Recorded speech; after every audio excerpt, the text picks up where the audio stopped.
Hello friends, welcome to today's lecture on Constitutional Development of India from 1773 to 1947. We will explore key legislations that marked India's political and administrative transformation from company rule to full independence. Regulating Act 1773. The first major legislative step was the Regulating Act of 1773. This act brought the East India Company under British Parliament control, making the first significant move towards British oversight in India. It established the Governor of Bengal as the Governor General of Bengal, giving him authority over the presidencies of Bombay and Madras. Warren Hastings became the first person to hold this powerful position. Also, the Supreme Court was established in Calcutta, laying the groundwork for a judicial system. Pitt's India Act 1784. The Pitt's India Act of 1784 refined this control by creating a system of dual governance. It meant that the East India Company retained day-to-day functions, but a board of control under the British government had the final authority on important decisions. This act showed how the British government was now directly involved in Indian affairs. Charter Act 1793. This act renewed the company's trade monopoly for 20 more years, reinforcing their commercial dominance in India. There was no significant administrative reform, but it continued the British government's role in Indian governance. Charter Act 1813. By 1813, the winds of change were blowing. This act ended the East India Company's trade monopoly, except for trade with China and tea. More importantly, it permit Christian missionaries to enter India, making the beginning of religious and educational reform efforts by British groups. Charter Act 1833. This act marked a major administrative shift. The Governor General of Bengal became the Governor General of India, centralizing power even further. Lord William Bentinck was the first to hold this new designation. It also ended company's commercial functions, turning it into a purely administrative body. Charter Act 1853.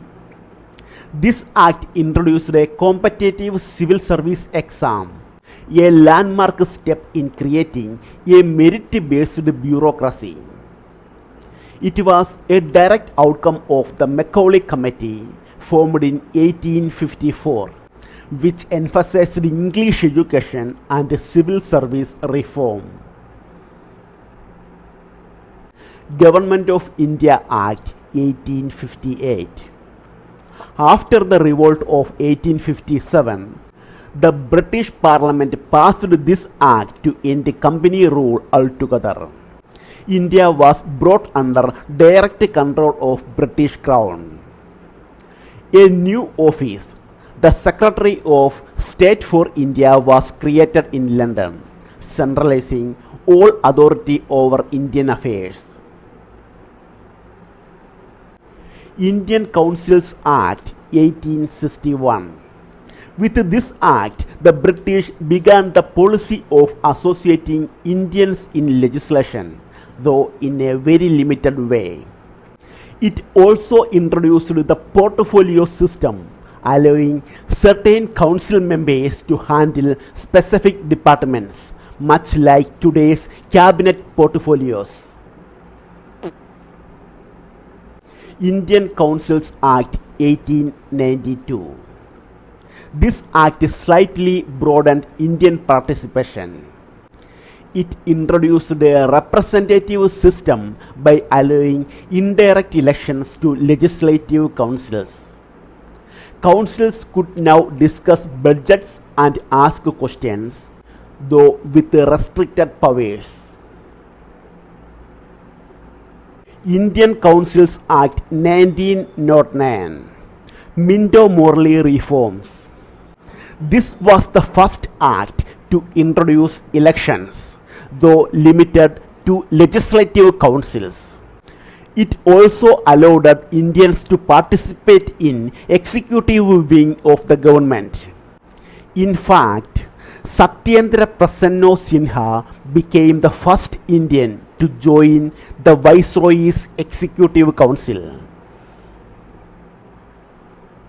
Government of India Act 1919, popularly called the Montagu-Chelmsford reforms.